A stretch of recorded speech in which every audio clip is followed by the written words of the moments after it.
Bien-aimés dans le Seigneur, les témoins de Branham revient encore pour le partage de la parole. Je sais une chose, dans les temps à venir, il y aura une génération qui parlera de ce que je fais dans cette petite maison localisée au Rwanda, à Kigali précisément. Je suis le témoin de Branham, je parle de Branham. Il y aura des gens qui diront qu'il y a eu un témoin de Branham au Rwanda. Voilà pourquoi je ne me lasse pas. J'ai été appelé pour parler de Branham. J'ai été appelé pour connaître ce que Dieu a fait au temps de l'affaire. Ce que Dieu continuera à faire, nous allons le témoigner aussi longtemps qu'il nous le révèle. Voilà, aujourd'hui, je me propose de parler avec vous, de parler d'un petit sujet intitulé « Pourquoi William Branham, les grands prophètes, consultaient les Mahométans, contactaient les djinns, les sikhs, les bouddhistes, les marabouts, les hindous, toutes ces couches de sociétés religieuses, pourquoi il y allait? La réponse est simple. Vous avez entendu dire encore qu'il était franc-maçon. Non, il n'était pas franc-maçon. Mais lui, il les contactait. Et aujourd'hui, je voulais qu'il dise lui-même pourquoi il les consultait, pourquoi il les contactait, pourquoi il allait chez eux. Allait même jusqu'à entrer dans leur temple.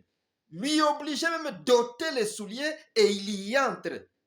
Il ne doutait pas de sa présence là-bas. Il ne se demandait pas, est-ce que Dieu ne sera pas fâché contre moi? Non. Aujourd'hui, il va répondre lui-même. Je lis d'abord quelque chose.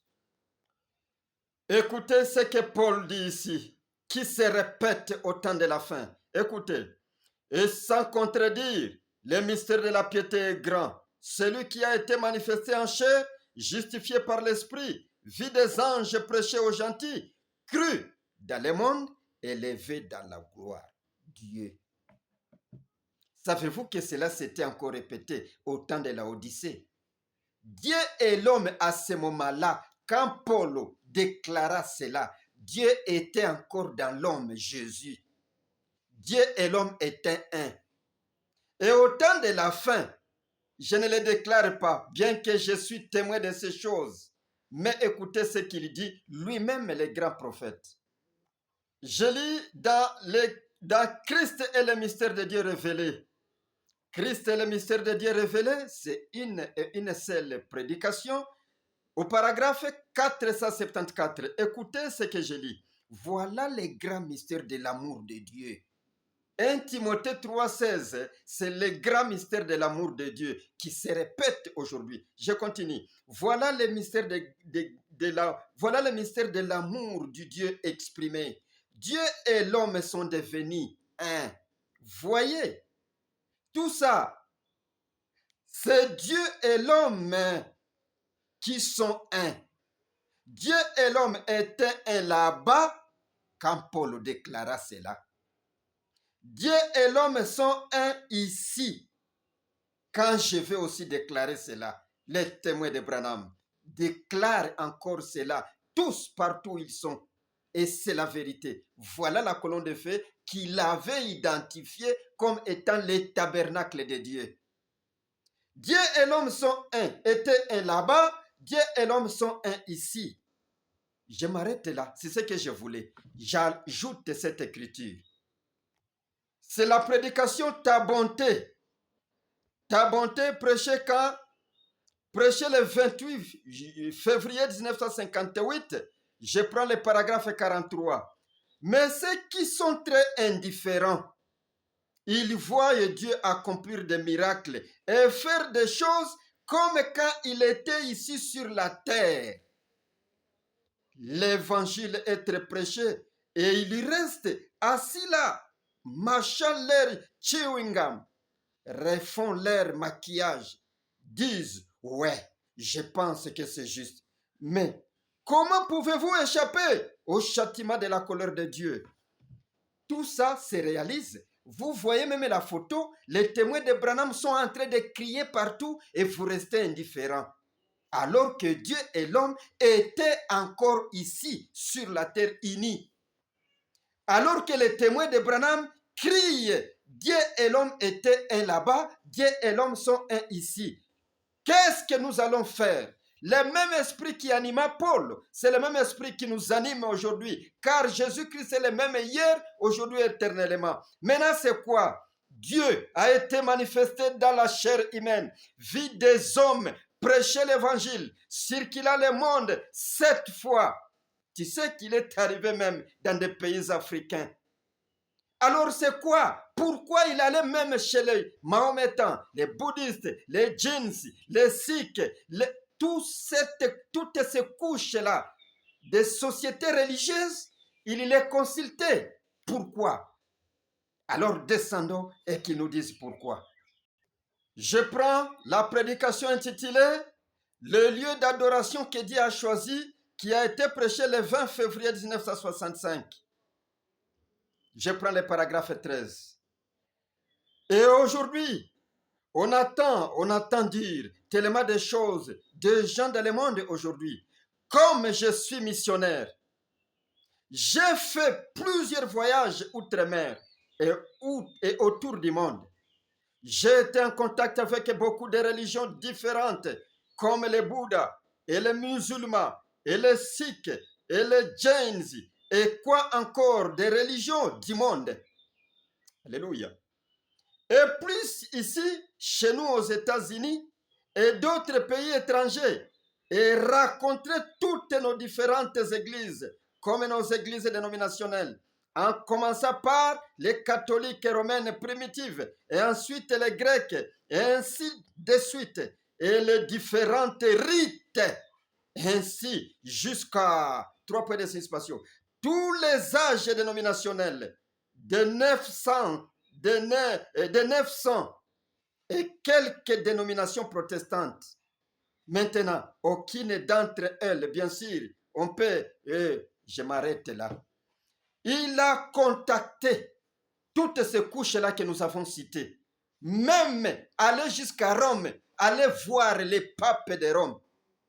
Branham a consulté même les dénominations, même la religion catholique. Pourquoi? Toujours dans le sens de vous ajouter beaucoup de choses pour la bonne compréhension. Dieu a été rendu visible sur la terre dans la chair humaine. Vie des anges, vie des humains. Prêcher en Afrique, prêcher en Australie, prêcher en Amérique, prêcher dans le monde partout là. Élevé dans la gloire. C'est la répétition de ce qui s'était passé là-bas. Écoutez, le paragraphe 142, l'adoption, 4e partie. Prêché le 22 mai 1960. Je prends ce paragraphe-là, 142. J'ai été en Afrique et j'ai vu des sorciers et tout, qui parlaient 5000 à la fois. Ils sautaient en l'air avec du sang partout sur le visage. Ils parlaient en langue et buvaient du sang dans un crâne humain. Ils invoquaient le diable et parlaient en langue. Il était où? Ce n'est pas qu'il les observait. Il était là. Alléluia. Je descends. J'ai en train de comprendre. Moi, je cours à la minute. J'ajoute le paragraphe 266 des questions ou de la question et réponse du 15 mai 1954. 266. Nous cherchons à découvrir. Il est allé où et pourquoi. Suivez. Je me suis trouvé en Inde et en Afrique. J'ai vu des sorciers venir me défier. Comme ça, avec leur enchantement. Et ils buvaient même du sang dans un crâne humain. C'est vrai. Vous avez intérêt à savoir ce que vous dites quand vous affrontez ces choses. Mais j'ai vu la puissance du Dieu Tout-Puissant. Lier cet homme, si bien qu'il ne pouvait plus bouger. Et alors, ils avaient les yeux vitrés comme ça. Et on l'a emporté. Oui, messieurs.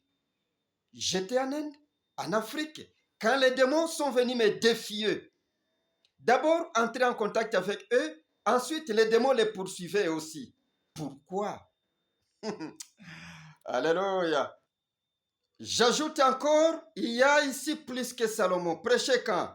Prêchez le 5 juin 1963, le paragraphe 8. Descendons. Je lis ceci. Il n'y a pas longtemps, mon fils et moi sommes allés à Bombay. en Inde, où je pense que nous avons eu plus grand appel à l'autel que j'ai jamais amené les seigneurs à faire dans nos réunions. C'était grave. Nous ne pouvions pas estimer combien de gens sont venus à Christ parce que la foule était estimée à environ un demi-million de personnes au cours d'un seul rassemblement. Presque 500 000 personnes. Et on a passé des moments très difficiles. Les Ottantos étaient là, les religieux. Et oh là là, et vous parlez de religion. L'Inde en a vraiment plein. Cet après-midi-là, j'étais reçu par 17 différentes religions de l'Inde. Et chacune d'elles niait Jésus-Christ. Chacune d'elles, les musulmans, les bouddhistes, les sikhs, les jains. Oh, oh, il y en a tellement. Et je n'avais rien dit. Je les ai juste écoutés, tandis que nous devions ôter nos chaussures pour entrer dans le temple de James. Bien-aimé, est-ce que vous avez compris? Il a été reçu par différentes sortes de religions en Asie. Et chacune d'elles niait Jésus-Christ, niait le christianisme, c'est-à-dire c'est de l'idolâtrie, des sorciers, des marabouts, ainsi de suite. Nous avons aussi parlé des Mahométans. Maintenant, il les écoutait, allant jusqu'à l'obliger à ôter ses chaussures pour entrer dans le temple de James.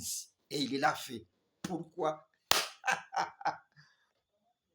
Prenons,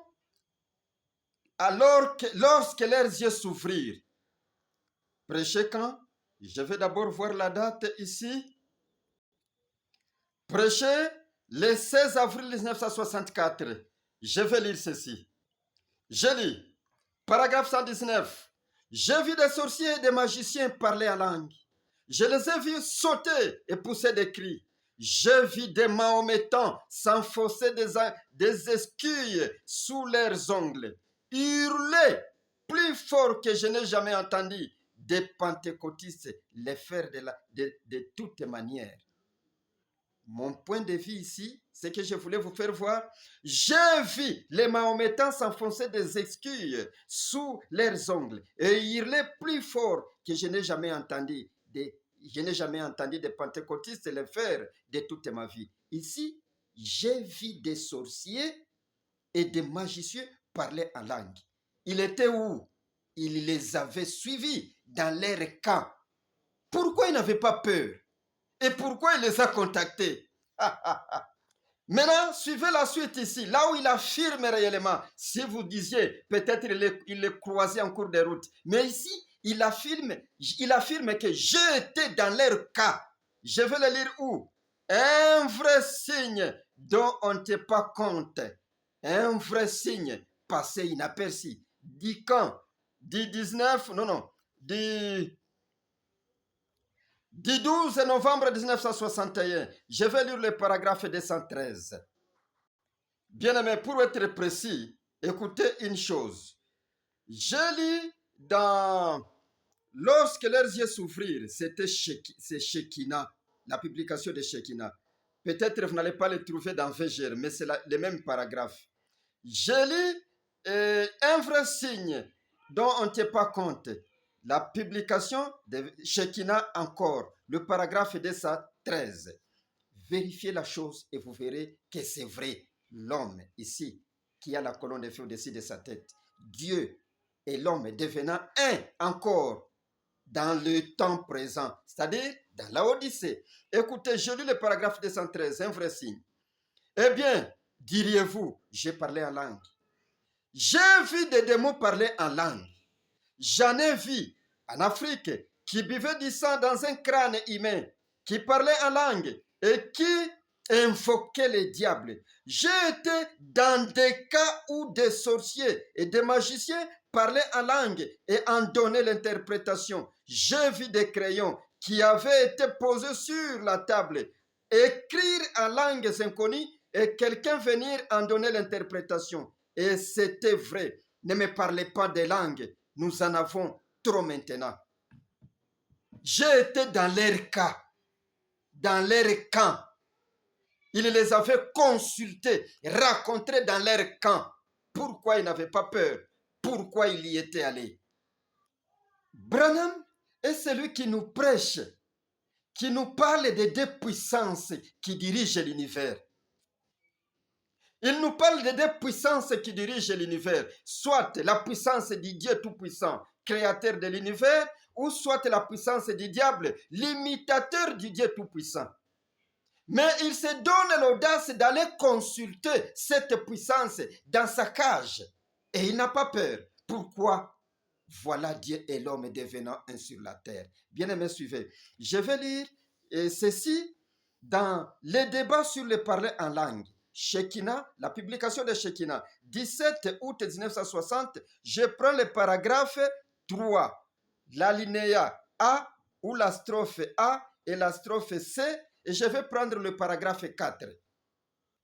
Le débat sur le parler en langue, j'ai dit, je prends le paragraphe 3, l'alinéa A, j'abandonne l'alinéa A, je prends l'alinéa C et le paragraphe 4. Écoutez, j'ai vu des sorciers boire du sang dans une crâne humaine, dans un crâne humain, et invoquer le diable et parler en langue. J'ai vu des sorciers et des magiciens indiens lors de la danse du taureau.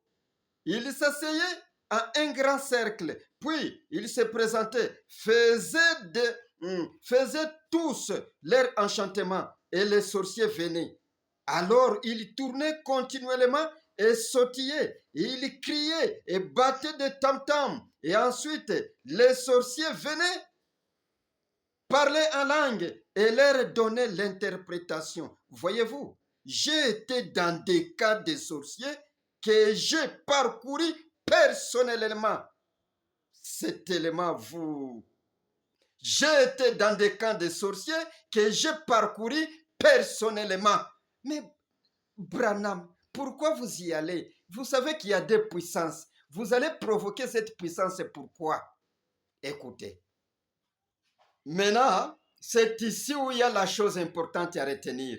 Les aventuriers, quand ils apprennent que Branham était là, et surtout qu'ils l'appellent frère Branham, révérend Branham, un simple pasteur, un évangéliste, et aussi se disent, moi aussi je peux y aller. Mais lui y était allé pour un objectif, ou des objectifs que je vais montrer ici. Mais attention, il vous fait une remarque. Il vous met en garde ici. Le paragraphe, l'alinéa 4. L'alinéa 4 ici, l'alinéa D. Toujours dans le paragraphe 3, il ne vous est pas conseillé d'y aller. Il ne vous est pas conseillé d'y aller, monsieur le pasteur, monsieur prédicateur, et vous, la brebis qui aime Branham. Il ne vous est pas conseillé d'y aller. Mais en tant que ministre, je vais parler de cela après. Je prends le paragraphe 4. Ainsi donc, j'ai été dans les camps où étaient des spirites, où ils apparaissaient, où apparaissait un piano d'une demi-tonne qui se soulevait de la terre et une guitare qui se trouvait là dans la salle se déplaçait en jouant la musique et tout comme ça. Il y avait quoi? Un piano d'une demi-tonne qui se soulevait de la terre et une guitare qui se trouvait là dans la salle se déplaçait en jouant de la musique. Est-ce que vous comprenez comment il était là en train d'observer la chose? Chez les jeans, il a ôté même les souliers. Il était obéissant à leur rite. Je descends. Ça, c'est une veste suspendue au mur survolant et c'est posé sur une chaise à vos côtés. Des couteaux, des fourchettes survolées. Et vous voyez, ces sorciers poser un papier, prendre un crayon, les poser dessus. Et on voit cet esprit venir et parcourir le tuyau des poèles. Puis revenir là, jouant shave and haircut, two beat. Et écrire en langue inconnue. Et les médiums. Et ces médiums s'allonger et s'étirer de tous les longs comme cela et interprète cela d'un bout à l'autre comme ça et dit cela et interprète ces langues et communique ce qui était dit. Vous ne pouvez pas vous ne pouvez pas dire que parce que vous avez les parler en langue et vous avez le Saint-Esprit maintenant. Voyez-vous, ça, il faut mieux être avisé. Il a vu des sorciers, des grands sorciers. Ce n'est pas les voir de loin. Il était là. Là où il y a un piano d'un demi-tonne, qui sautait de lui-même. Une guitare qui se jouait elle-même. Des couteaux suspendus à côté de lui. Des fourchettes et tout de suite. Et ainsi de suite. Il était là.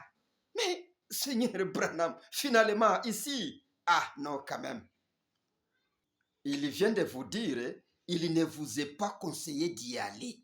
À la prochaine occasion, je vous parlerai pourquoi. Ou soit consultez la chaîne YouTube Branham Tabernacle au Rwanda, vous allez voir des choses. Ce sont des enseignements que vous allez écouter successivement et vous comprendrez. Et vous verrez cette figure qui vous parle. Maintenant, je descends. Bon, comme les minutes passent, je commence à répondre. Il y était allé pour prouver qu'il y a un Dieu puissant, plus que ces sorciers, plus que ces marabouts, plus que ces bouddhistes, les jains, les sikhs et les mahométans, les musulmans, ainsi de suite, toutes sortes de couches païennes.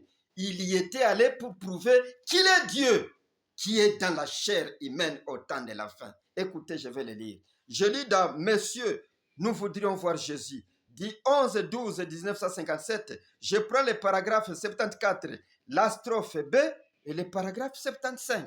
Et nous allons terminer avec une autre citation qui reste. Suivez. Bien-aimés, suivez maintenant ce qu'il en est. Il y allait pour prouver qu'il est Dieu, qui a ce costume ici, qui a cette chair, qui est en train de communier avec ses enfants, qui est en train de chercher par-ci, par-là, là où son enfant, sa brebis, a été perdue. Écoutez ce que je vais dire ici. Maintenant, devant toutes ces couches de sorciers-là, toutes ces couches de sociétés religieuses, des idolâtres. Et quand il arrivait, il lançait un défi. J'ai même parlé de cela dans une autre vidéo que j'ai faite et que j'ai lancée hier. Écoutez, je prends, Monsieur, nous voudrions voir Jésus, c'est du 11 décembre 1957, le paragraphe 74, je prends la linéa B ou la strophe B. Maintenant, c'est un défi. J'ai lancé devant 5000 personnes à la fois, voyez, des paillets, des sorciers et tout, qui se tenaient là, et il vous ferait couler le sang en une seconde. Est-ce que vous comprenez pourquoi ne pas y aller? Lui a lancé un défi. Il vous ferait, je reprends la citation, 5000 personnes à la fois, voyez, des païens, des sorciers, de tout, et tout plutôt, qui se tenaient là. Il vous ferait couler le sang en une seconde. Voyez donc que Jéhovah, quand il se met à l'œuvre, observez les changements d'attitude. C'est ce qui fait la différence. Voilà. Il allait montrer la différence entre celui qui est dans la chair humaine au temps du soir et celui qu'ils adorent, les Satans. Je descends. Je suis en train de descendre. Je peux ajouter ceci, mais j'ai mal arrangé cette fois-là les choses. Je risque de construire mal, mais je vais l'ajouter parce que je suis en train de terminer. Je prends le paragraphe 75, toujours dans Messieurs, nous voudrions voir Jésus, du 11 décembre 1957. Écoutez, je la lis. Je lis ce paragraphe ou cette citation. C'est ma première visite à Newark. Ne laissez pas se passer, ceci vous passez. Non, non pas le fait que c'est moi là, je ne parle pas de moi-même, je parle de lui. Vos pasteurs ici les représentent d'une certaine manière. Ils sont dotés d'un don pour faire cela. Je ne suis pas tellement un prédicateur, mais c'est mon don. Ceci est mon don. Le don de défier les sorciers, c'est Branham. Marion et Branham.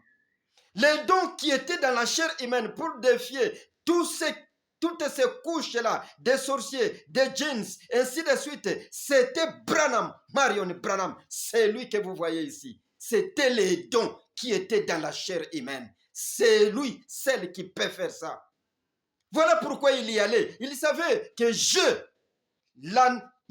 tout ça. C'est moi le créateur de tout ça. Rien ne peut me défier devant ces djinns, ces sorciers, ces mahométans. C'est mon don. Je descends. Bien-aimés, vos pasteurs ont une certaine don. Mais ceci, il dit, c'est mon don. Ceci est mon don. Que Dieu vous aide à comprendre ceci. Et ma prière. Je descends, je prends, et dès ce moment, du 10 janvier, je pense. Du 10 janvier, je vais voir la date. Du 10 janvier, non. Et dès ce moment, du 10 février 1960, excusez. Je lis ceci. Et dès ce moment, du 10 janvier 1960, il dit, paragraphe 34, alinéa C, la strophe C.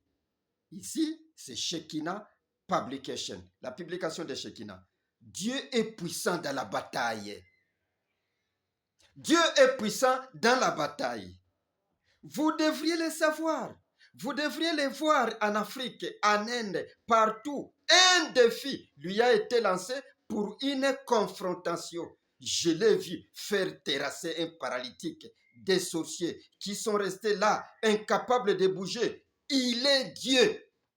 Est-ce que maintenant vous comprenez? Il y était allé pour prouver qu'il est Dieu, manifesté dans la chair humaine. Il y était allé, pas pour se vanter, mais pour prouver les actes indiscutables, incontestables du Dieu Tout-Puissant. Pour leur prouver qu'il y a un Dieu adorable, qu'on n'adore pas n'importe comment. Ce n'est pas puisqu'ils se sont coupés, ils ont enfoncé des esquilles dans leurs ongles, ils se sont mêlés avec du sang, avec des mouches, ils ont fait des miracles et des choses, mais il y a un Dieu. Et ce Dieu-là, c'est Branham, Marion Branham. Dans les temps, il était appelé qui?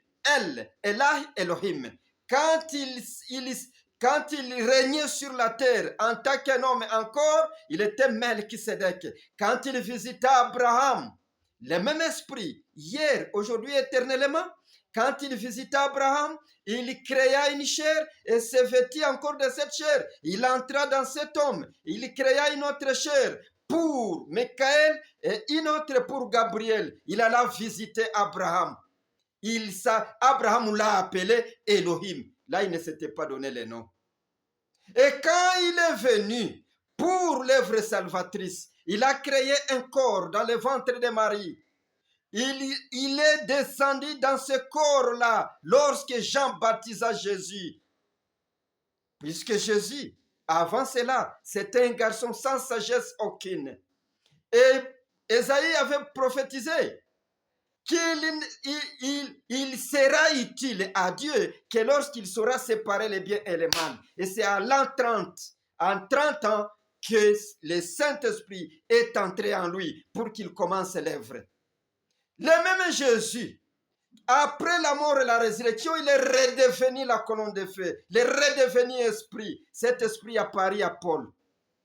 Cet esprit se révéla à Paul. Voilà que Paul va dire, je ne le connais plus selon la chair, mais Dieu a été manifesté dans la chair, vit des anges prêcher au monde, élevé dans la gloire. Ce même esprit retourne au temps de la fin et a pris cette chair, la chair de Ella et Charles. Il a utilisé cette chair. Il lui a dit, ne bois pas, ne fume pas, jusqu'à ce que tu seras grand parce que je vais utiliser ce corps. Et Branham d'ajouter, il dit, quand j'ai commencé à prêcher, ces choses me venaient à tout moment. Les houches, ne bois pas, ne fume pas, ne bois pas. Et il dit, je suis exempt de ces choses-là.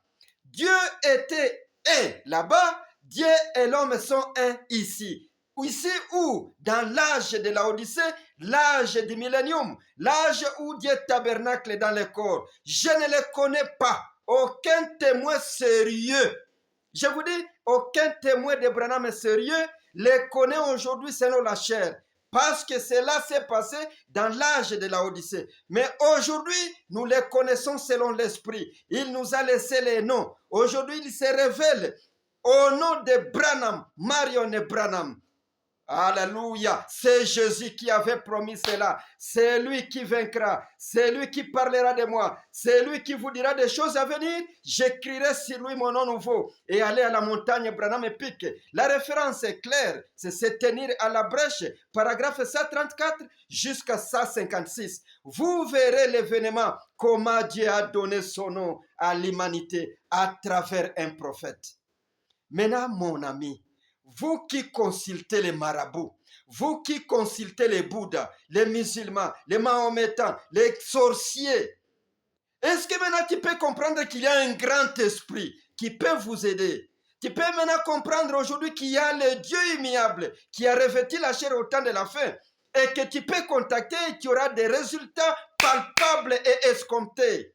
Est-ce que tu peux consulter Branham, Marion et Branham? Est-ce que tu peux consulter cet esprit qui s'est avéré au-dessus de tous ces sorciers, des bouddhistes, des mahométans, des musulmans, des sorciers? Essayez de le faire dans les noms précieux. Branham, Marion Branham, ton problème est là. Si tu es handicapé, tu verras la jambe se créer. Dieu est toujours immuable. Adresse-lui ta prière dans les noms Branham, Marion Branham. Ça va se réaliser. Ce sont là les actes indispensables qui étaient incontestables aussi, qui caractérisent Branham, Marion Branham. Consultez-les. Ne consultez plus ces marabouts, ces bouddhas, ces musulmans, ces mahométans, ces sorciers avec qui vous avez l'habitude de s'y rendre ou de côtoyer. Consultez Branham, Marion Branham. Bien-aimés, c'était cela mon objectif, de vous montrer qu'il y a un Dieu capable, un Dieu supérieur, un Dieu qui s'est révélé aujourd'hui dans le nom Branham, Marion Branham. Il a créé les écureuils. Il a créé l'ours grizzly, il a ressuscité les morts, il nous a ramenés à la Bible, il nous a montré que les dénominations sont en erreur, il nous a révélé tout ce qui a été écrit, toutes les promesses de la Bible. Branham, Marion Branham, dans la chair humaine. Il y a les audios, il y a sa parole, sa voix est là. Si vous tombez sur une brochure, tu ne seras pas satisfait, je le sais, parce que c'est la lecture. L'écriture tue. Mais écoutez sa voix. Il y a les audios de Branham, Marion Branham dans la chair humaine. Et là, c'est l'esprit qui parle. L'esprit a parlé et ne parlera plus. A parlé dans cet homme. Là où nous allons, il n'y aura plus de prophètes. Parce que nous avons eu les noms éternels. Un peuple choisi pour porter ces noms. Je suis heureux d'être l'un d'entre eux. Consultez la chaîne YouTube Branham Tabernacle au Rwanda, vous allez voir des choses. C'était le témoin de Branham au Rwanda. Shalom.